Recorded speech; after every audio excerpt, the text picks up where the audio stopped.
ওম নমঃ শিবায়, হর হর মহাদেব। বন্ধুরা, আগামীকাল নীল ষষ্ঠীর পূজার দিন। মায়েরা ভুল করেও করবেন না এই 5টি কাজ। এই কাজগুলি করার ফলে ব্রত অসফল হয়ে যায়, সেই সঙ্গেই সন্তানের অমঙ্গল ঘটে। একই সঙ্গে মাথায় রাখবেন বন্ধুরা, যে এই খাবারগুলো আপনারা এই দিনে ভুলেও খাবেন না, নইলে নতুন বছরে কিন্তু বন্ধুরা বিভিন্ন সমস্যা, অর্থকষ্ট এবং বাধা বিঘ্নের মধ্যে আমাদের ভুগতে হয়। কারণ বন্ধুরা, আমরা আপনারা প্রত্যেকেই জানি যে দেবাদিদেব মহাদেবের আর এক পুজো হচ্ছে এই নীলের পুজো। কারণ দেবাদিদেব মহাদেবের আর এক নাম নীলকণ্ঠ, আর মা ষষ্ঠী হচ্ছেন মা দুর্গারই আর এক নাম বা আর এক রূপ। তাই এই দিনে বন্ধুরা আমাদের বাড়ির মা বোনেরা সন্তানের মঙ্গলের জন্য, কল্যাণের জন্য, পরিবারের সুখ শান্তি সমৃদ্ধির জন্য, সন্তান প্রাপ্তির জন্য, দুর্ভাগ্য দরিদ্রতা কাটানোর জন্য এই নীল ষষ্ঠী ব্রত পালন করেন। শাস্ত্রই বলছে যে এই দিনে যদি কোনো নারী নিষ্ঠা ভক্তি মনে এই ব্রত পালন করেন, তাহলে সেই বাড়িতে স্বয়ং মহামায়ার কৃপা সারা বছর বিরাজ করে। তাই এই দিনে বন্ধুরা আপনারা এই ভুলগুলো একদমই করবেন না, এবং এই খাবারটিও কিন্তু আপনারা এই সময় ভুলেও মুখে দেবেন না। এছাড়াও এই নীল ষষ্ঠীর মহাযোগে যারা এই দিনে সামান্য এই ফুলটি পায়, তারাই নতুন বছরে হয় ধনবান এবং ভাগ্যশালী। তাই অবশ্যই কিন্তু বন্ধুরা আপনারা ভিডিওটি পুরো দেখুন, এবং ভিডিওটিতে আপনারা একটি লাইক করে কমেন্টে আপনারা বলুন হর হর মহাদেব ও জয় শ্রীকৃষ্ণ, রাধে রাধে। বন্ধুরা, এই চৈত্র মাসের গুরুত্ব অনেক অনেক বেশি, কারণ এই মাসেই রয়েছে বাসন্তী পুজো, অন্নপূর্ণা পুজো, রাম নবমী, একাদশী, হনুমান জয়ন্তী, নীলের পুজো ও চড়ক পুজো। এছাড়াও এই চৈত্র সংক্রান্তির পর নতুন বছর আসবে। তাই বন্ধুরা এই সময়ে আমাদের কিছু ভুল একদমই করতে নেই, আর তার মধ্যে একটি হচ্ছে খাদ্য। কারণ বন্ধুরা খাবারের প্রভাব সবার আগে এসে আমাদের শরীর, মন ও পারিবারিক জীবনে পড়ে। তাই খাবারকে আমাদের হিন্দু ধর্মে খুবই গুরুত্বপূর্ণ বলে মনে করা হয়েছে। শাস্ত্র বলছে যেমন খাবার ভগবানের প্রসাদ হয়, ঠিক তেমনই খাবার আমাদের জীবনে দুর্ভাগ্যকেও ডেকে আনে। তাই চৈত্র মাসে ভুলেও কিন্তু বন্ধুরা আপনারা এই 7টি বাড়িতে একদমই খাবার গ্রহণ করবেন না। এতেই নতুন বছরে আপনারা কিন্তু বিভিন্ন সমস্যা দেখতে পারেন। বন্ধুরা, আমি মানছি যে কলিযুগের ব্যস্ততার মধ্যে এত কিছু নিয়ম মানা সম্ভব নয়, তাই কাজের জন্য আমাদের বিভিন্ন জায়গায় খেতে হয়। কিন্তু এই মাসে বন্ধুরা আপনারা যতটা পারবেন এই নিয়মগুলি মানার চেষ্টা করুন। দেখবেন বন্ধুরা আপনাদের পরিবারে সুখ শান্তি সমৃদ্ধি কেমন আবার বৃদ্ধি হয়েছে। বন্ধুরা, 18টি পুরাণের মধ্যেই গরুর পুরাণে ভগবান বলছেন যে এই 7 জন ব্যক্তির বাড়িতে কখনো আমাদের অন্ন গ্রহণ করতে নেই, নইলে দুর্ভাগ্য, রোগ ব্যাধি ও দারিদ্রতা আমাদের পেছন ছাড়ে না। কারণ বন্ধুরা আমাদের এই শরীর হচ্ছে খাদ্য শরীর, তাই সরাসরি খাবারের প্রভাব এসে আমাদের এই শরীরে ও আমাদের মনে পড়ে। তাই গরুর পুরাণ অনুসারে যে এই 7 জন ব্যক্তির বাড়িতে আমরা যদি কখনো খাবার খাই, তাহলে এই নরক যন্ত্রণার মতো দুর্ভাগ্য আমাদের জীবনে এসে পড়ে। হ্যাঁ বন্ধুরা, নরক যন্ত্রণা আমাদের ভোগ করতে হবে। তাই কোন সেই 7 জন ব্যক্তি, চলুন আমরা জেনে নিই। তবে তার আগে বন্ধুরা আপনারা যদি আমার চ্যানেলে এখনো পর্যন্ত নতুন হয়ে থাকেন, তাহলে চ্যানেলটি সাবস্ক্রাইব করে পাশে থাকা নোটিফিকেশন বেল আইকনটি ক্লিক করে রাখুন। তাহলে নতুন কিছু জানতে পারবেন, নতুন কিছু শিখতে পারবেন। আর ভিডিওটি ভালো লাগলে ভিডিওটিতে একটি লাইক করবেন, এবং বন্ধু বান্ধবী আত্মীয় পরিজনের সাথে শেয়ার করবেন, যাতে তারাও ভিডিওটি দেখে উপকৃত হতে পারে। বন্ধুরা, নাম্বার 1, বন্ধুরা আমি সবার প্রথমেই যার কথা বলবো তা হলো যারা কালা জাদু বা ব্ল্যাক ম্যাজিক কিংবা টুকটাক করে, এমন বাড়িতে কিন্তু আপনারা ভুল করেও খাদ্য গ্রহণ করবেন না। এমনকি প্রসাদও যদি তারা দেয়, তাহলে সেই প্রসাদও কিন্তু আপনারা খাবেন না, যদি সেই পুজোতে আপনারা নিজেরা না যান বা নিজের চোখে না দেখেন। নাম্বার 2, বন্ধুরা যে বাড়িতে কোনো রিসেন্টলি অল্প বয়স্ক কোনো মানুষের অকাল মৃত্যু হয়ে গেছে, বন্ধুরা এমন বাড়িতেও কিন্তু আপনারা এই সময়ে খাবেন না। বিশেষ করে যারা মহিলারা রয়েছেন বা যারা অসুস্থ রয়েছেন, এবং যদি বন্ধুরা আপনারা পারেন তাহলে এই সময়ে অবশ্যই তাদের কিছু সাহায্য করুন, কারণ সেই সময়ে তাদের বাড়ির লোকে মনোবল খুবই দরকার। নাম্বার 3, চরিত্রহীন মহিলাদের বাড়িতে। বন্ধুরা, গরুর পুরাণ অনুসার যে সকল স্ত্রীরা নিজের ইচ্ছা এমন অধর্মযুক্ত কাজ করে, এমন বাড়িতেও কিন্তু বন্ধুরা ভুলেও কোনো খাবার খেতে নেই। কারণ বন্ধুরা, এমন বাড়িতে খাবার খেলে মানুষের মন দূষিত হয়ে যায়, ফলে মানুষের এতে পুণ্য ক্ষয় হয় এবং সৌভাগ্যের নাশ হয়। নাম্বার 4, যারা অন্যকে ঠকিয়ে টাকা অর্জন করে। বন্ধুরা, যে টাকা অন্যের চোখের জলের বিনিময়ে রোজগার হয়, সেই টাকা কখনো মানুষকে শান্তি দেয় না। তাকে এক না একদিন তার পরিবার কিংবা তার সন্তানের কাছ থেকে দুঃখ ভোগ করতে হবে। তাই এই বাড়িতে বন্ধুরা অন্যের মধ্যে অন্যের চোখের জল অভিশাপ রয়েছে। তাই এমন অন্ন খেয়ে মানুষের অভিশাপ দুর্ভাগ্যকে আমাদের জীবনে ডেকে আনে। নাম্বার 5, বন্ধুরা, যে সকল ব্যক্তিরা অন্যের নিন্দা করে, এমন বাড়িতেও কিন্তু আপনারা ভুলেও খাবার খাবেন না। কারণ বন্ধুরা, নিন্দা হচ্ছে এমন একটি জিনিস যা মানুষের সৌভাগ্য নষ্ট করে দেয়, ফলে এমন বাড়িতে খেলে মানুষের পুণ্য নষ্ট হয়ে যায় এবং সৌভাগ্যের নাশ হয়। নাম্বার 6, বন্ধুরা, যারা সদা সর্বদাই অন্যকে হিংসা করে, যারা সহজেই রেগে যায়, বড় ছোটর জ্ঞান রাখে না, অন্যকে ছোট বড় কথা বলে দেয়, এমন মানুষের বাড়িতেও কিন্তু বন্ধুরা আপনারা ভুল করেও খাবেন না। কারণ বন্ধুরা, যেমন পরিবেশ, যেমন সংকল্প নিয়ে আমরা খাবার খাই, ঠিক তেমনই আমাদের শরীর, মন ও অরা তৈরি হয়। তাই এর জন্য দেখবেন, যখন আমরা কোনো মন্দিরে প্রসাদ খাই, তখন আমাদের মন, প্রাণ, আত্মা সব যেন পবিত্র হয়ে যায়। আর যখন আমরা কোনো শ্রাদ্ধ বাড়িতে খাই, তখন আমাদের মন, প্রাণ কেমন যেন ভার ভার হয়ে যায়। নাম্বার 7, বন্ধুরা, যাদের মধ্যে করুণা নেই, দয়া নেই, মায়া নেই, পশুর মতো আচরণ করে, অপরাধী, এমন ব্যক্তির বাড়িতেও কখনোই আপনারা খাবেন না। তাই বন্ধুরা, এই ভুলগুলি আপনারা না তো এই মাসে করবেন, না তো এমন বাড়িতে আপনারা খাবার খাবেন। বন্ধুরা, আমাদের প্রত্যেকের বাড়িতে প্রায় শিবলিঙ্গ রয়েছে। তাই এই দিনে বন্ধুরা আপনারা সবার আগে বাড়ির শিবলিঙ্গকে পুজো আরাধনা করে তবেই আপনারা কোনো মন্দিরে বাবার পুজো দেবেন। এবং এই দিনে বন্ধুরা আপনারা অবশ্যই কিন্তু শিবলিঙ্গের সাথে মহাদেব ও মাতা পার্বতী ও তাদের সন্তানদের সমেত যদি এমন কোনো ছবি পুজো দিতে একদম ভুলবেন না। কারণ বন্ধুরা, এই দিনে ভগবান শিবের সাথে মা ষষ্ঠীর পুজো করলে দুর্ভাগ্য কাটে এবং সৌভাগ্যের উদয় হয়, পরিবার থেকে বাধা বিঘ্নের নাশ হয় এবং মনোবাসনা, মনস্কামনা অবশ্যই পূর্ণ হয়। কিন্তু এই দিনে বন্ধুরা আপনারা ভুলেও শিবলিঙ্গে একদমই তুলসী পত্র দেবেন না। এতেই সৌভাগ্যের জায়গায় চরম ভয়ঙ্কর দুর্ভাগ্য নেমে আসে। তাই এই দিনে বন্ধুরা আপনারা মহাদেবের প্রিয় ফল, প্রিয় ফুল এবং বেলপত্র দিয়ে ভগবানের অবশ্যই পুজো দিন। কিন্তু শিবলিঙ্গে আপনারা সিঁদুর, হলুদ, নারকেল জল, কেতকীয় কুণ্ড ফুল ভুলেও শিবলিঙ্গে নিবেদন করবেন না। এবং শিব পুজোয় আপনারা শঙ্খ বাজাবেন না, শিব পুজোয় আপনারা করতাল বাজাবেন না এবং ভাঙা চাল আপনারা শিব পুজোয় নিবেদন করবেন না।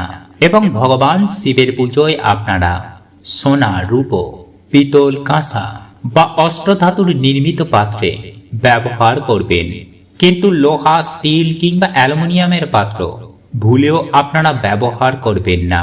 নাম্বার 2, বন্ধুরা এই দিনে আপনারা ভুল করেও কোন রকমের আমিষ খাবার খাবেন না। কারণ বন্ধুরা, আমিষ খাবার খেতে গেলে কোনো জীব হত্যা করতে হয়।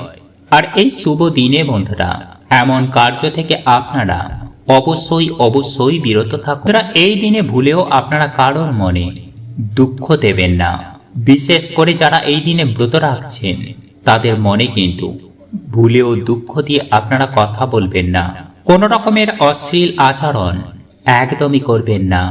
এই দিনে কোন রকমের ছল চাতুরি বন্ধুরা নতুন বছরে চরম ভয়ঙ্কর দুর্ভাগ্য দারিদ্রতা নিয়ে আসবে। তাই এই দিনে বন্ধুরা এই ভুলগুলি একদমই করবেন না। নাম্বার 4, বন্ধুরা মনে করা হয় যে পুজো তখনই সম্পূর্ণ হয় যখন পুজোর পর পরিক্রমা করা হয়, কিন্তু শিবলিঙ্গে বন্ধুরা শুধু অর্ধেক পরিক্রমা করতে হয়। মানে জল ধারা যেখান থেকে নির্গত হচ্ছে তা কখনো ডিঙাতে নেই, এবং ভগবান শিবকে দেওয়া প্রসাদ কখনো শিবলিঙ্গের ওপরে রাখতে নেই। প্রসাদটি আপনারা কোনো পাত্রে রেখে ভগবানের পায়ের কাছে তা রেখে দিন, কিন্তু ভুলেও আপনারা শিবলিঙ্গের ওপর ভগবানকে প্রসাদ নিবেদন করবেন না।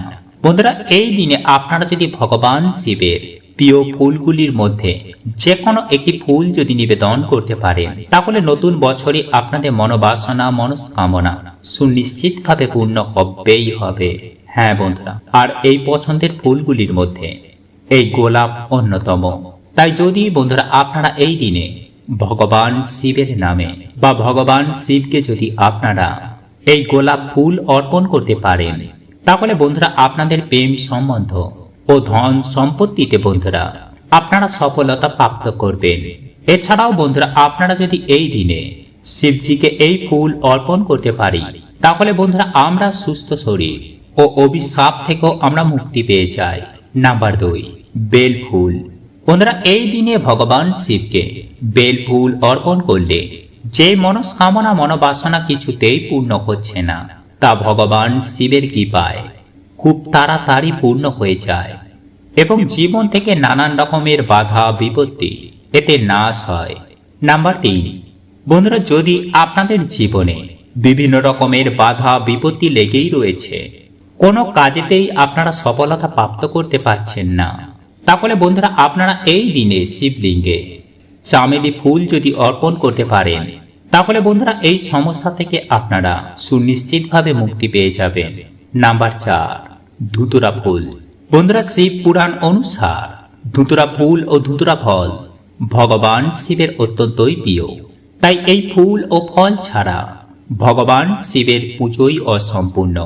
তাই যদি বন্ধুরা আপনারা এই দিন যে মনোবাসনা মনস্কামনা নিয়ে এই ফুলগুলির মধ্যে যে কোনো একটি ফুল অর্পণ করবে, তাহলে ভগবান শিবের আশীর্বাদে সেই মনোবাসনা মনস্কামনা খুব তাড়াতাড়ি পূর্ণ হবে।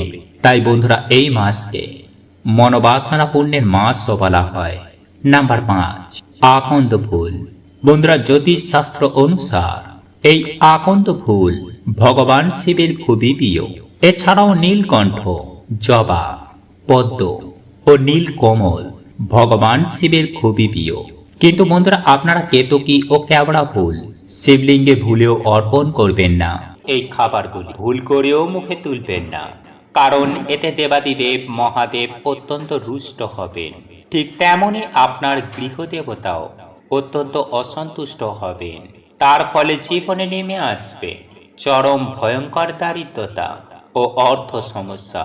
বন্ধুরা একের পর এক সমস্যা যেমন আপনাদের জীবনে নেমে আসবে, ঠিক তেমনি আপনার জীবনে দুঃখ কষ্ট জ্বালা যন্ত্রণা এমনকি রোগ ব্যাধিও নিত্য সঙ্গী হয়ে উঠবে। এক কথায় বলতে গেলে আপনার জীবন নরক যন্ত্রণার সমান হয়ে উঠবে। তাই বন্ধুরা আপনারা নীলষষ্ঠীর পূজার দিন এই খাবারগুলি বা এই সবজিগুলি যদি বাড়ির মধ্যে প্রবেশ করান, তাহলে বাড়ির প্রত্যেকটি সদস্যদের মধ্যে ঝগড়া কলহ অশান্তি লেগেই থাকবে। এক কথায় আপনার বাস্তু নষ্ট হয়ে যাবে, এবং সেই সঙ্গে আপনার সংসারে অভাব লেগেই থাকবে। অন্ন বস্ত্র বাসস্থানের এবং অর্থের অভাব আপনার জীবনে নিত্য সঙ্গী হয়ে থাকবে। তাই সুপ্রিয় দর্শক বন্ধুরা, বাড়িতে শিবলিঙ্গ থাকুক বা না থাকুক, ভুল করেও এই জিনিসগুলি নীলষষ্ঠীর পূজার দিন বাড়িতে আনবেনও না, খাবেনও না। 90% মানুষ এই একটি ভুলের জন্য দেবাদিদেব মহাদেবের কৃপা লাভ করতে পারে না। চলুন এইবার মূল আলোচনায় প্রবেশ করা যাক। তবে মূল আলোচনায় প্রবেশ করার আগে আপনারা যদি দেবাদিদেব মহাদেবের একনিষ্ঠ ভক্ত হয়ে থাকে, যদি আপনারা চান দেবাদিদেব মহাদেবের আশীর্বাদের হাত আপনার পরিবারের মাথার ওপরে থাকুক, তাহলে ওম নমঃ শিবায় হর হর মহাদেব লিখে কমেন্ট অবশ্যই করবেন। বন্ধুরা, বাড়িতে সুখ শান্তি সমৃদ্ধি অটুট রাখার জন্য আমরা প্রত্যেকেই বাড়ির মধ্যে একটি ছোট্ট শিবলিঙ্গ স্থাপন করে থাকি। আর যদি আপনার বাড়িতে এখনো পর্যন্ত শিবলিঙ্গ না থেকে থাকে, তাহলে অতি অবশ্যই বাড়ির বাস্তু দোষ দূর করার জন্য এবং পরিবারের সুখ শান্তি সমৃদ্ধি অটুট রাখার জন্য আপনি আজই শিবলিঙ্গের প্রতিষ্ঠা করুন। আর আপনার বাড়িতে যদি শিবলিঙ্গ প্রতিষ্ঠা করা থাকে, তাহলে আপনাকে কিছু নিয়ম কানুন রীতিনীতি মেনে চলা অবশ্যই দরকার। এর ফলে আপনার জীবনে সুখ শান্তি সমৃদ্ধি ক্রমশ উত্তরোত্তর বৃদ্ধি পাবে এবং সাথে থাকবে স্বয়ং দেবাদিদেব মহাদেবের অশেষ কৃপাদৃষ্টি। তাই বন্ধুরা, সে কারণে নীলষষ্ঠীর পূজার দিন এই কয়েকটি খাবার যেমন খাবেন না, ঠিক তেমনি আপনার সংসারেও এই খাবারগুলি প্রবেশ করাবেন না। এর ফলে আপনার সংসারের প্রত্যেকটি সদস্যের অমঙ্গল যেমন হতে পারে, ঠিক তেমনি আপনার সংসারে দেখা দিতে পারে অন্নবস্ত্র এবং অর্থের অভাব। তাই ভুল করেও এই খাবারগুলি গৃহের মধ্যে রান্না করবেন না, খাবেন না নিজের সংসারের উন্নতি করতে। আর যে জিনিসগুলি আপনারা খাবেন না, তার মধ্যে সবার প্রথমেই হলো দুধ। হ্যাঁ বন্ধুরা, আপনারা একেবারে ঠিকই শুনেছেন, কাঁচা দুধ। যেহেতু এই দিন আমরা শিবলিঙ্গে কাঁচা দুধ ঢেলে পূজা করে থাকি, তাই কাঁচা দুধ ভুল করেও মুখে তুলবেন না। আর যদি আপনারা এই দিন কাঁচা দুধ পান করেন, তাহলে আপনি জানবেন যে আপনি নিজের বিপদ নিজেই ডেকে আনছেন।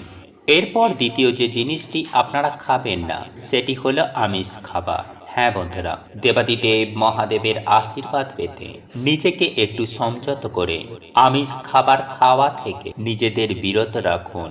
যদি আপনারা এমনটি করতে পারেন, তাহলে আপনার সকল মনস্কামনা সুনিশ্চিতভাবে পূরণ হয়ে যাবে। এরপর তৃতীয়ত যে খাবারটির কথা বলবো, তা হলো কোনো লাল রঙের খাবার এই নীলষষ্ঠীর পূজার দিন আপনারা খাবেন না, যেমন মসুর ডাল, লাল লঙ্কা, লাল শাক ইত্যাদি। কারণ শাস্ত্রে এমনটাই উল্লেখ করা আছে যে লাল রঙের কোনো খাবার এই দিন না খাওয়াই উচিত। কারণ দেবাদিদেব মহাদেবের অপছন্দের তালিকায় রয়েছে এই জিনিসগুলি। তাই এই ধরনের জিনিসগুলি আপনারা ভুল করেও বাড়িতে যেমন আনবেন না, ঠিক তেমনি আপনারা খাবেন না। এছাড়াও যে জিনিসগুলি আপনারা খাওয়া থেকে নিজেদেরকে এড়িয়ে চলবেন, তার মধ্যে অন্যতম হলো যে কোনো প্রকার শাকসবজি এবং বেগুন।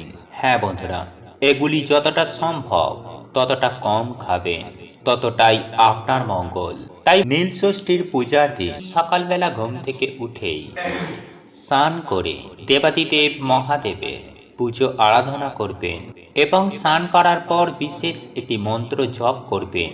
যে মন্ত্র সম্পর্কে একটি স্বতন্ত্র ভিডিও ইতিমধ্যে আমাদের এই চ্যানেলে আপলোড করা হয়েছে, যা আপনাদের প্রয়োজন বোধ হলে আপনারা দেখে নিতে পারেন।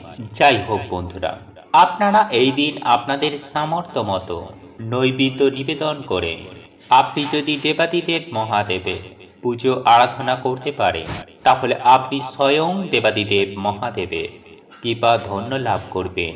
বন্ধুরা, আপনারা প্রত্যেকেই জানি যে দেবাদিদেব মহাদেব খুব অল্পতেই সন্তুষ্ট। তাই আপনারা যদি এই সমস্ত কাজগুলি না করতে পারেন, তাহলে অন্তত পক্ষে একটি ত্রিপত্রযুক্ত বেলপাতা এবং সামান্য একটুখানি গঙ্গা জল শিবলিঙ্গে অতি অবশ্যই নিবেদন করুন। আর আপনাদের পক্ষে যদি সম্ভব হয়, তাহলে আকন্দ ফুল, কল্কে ফুল এবং অপরাজিতা ফুল অবশ্যই দেবাদিদেব মহাদেবকে নিবেদন করবেন। এর ফলে আপনার সকল দুঃখ কষ্ট, জ্বালা যন্ত্রণা, রোগ ব্যাধি, দারিদ্রতা খুব সহজেই দূর হয়ে যাবে।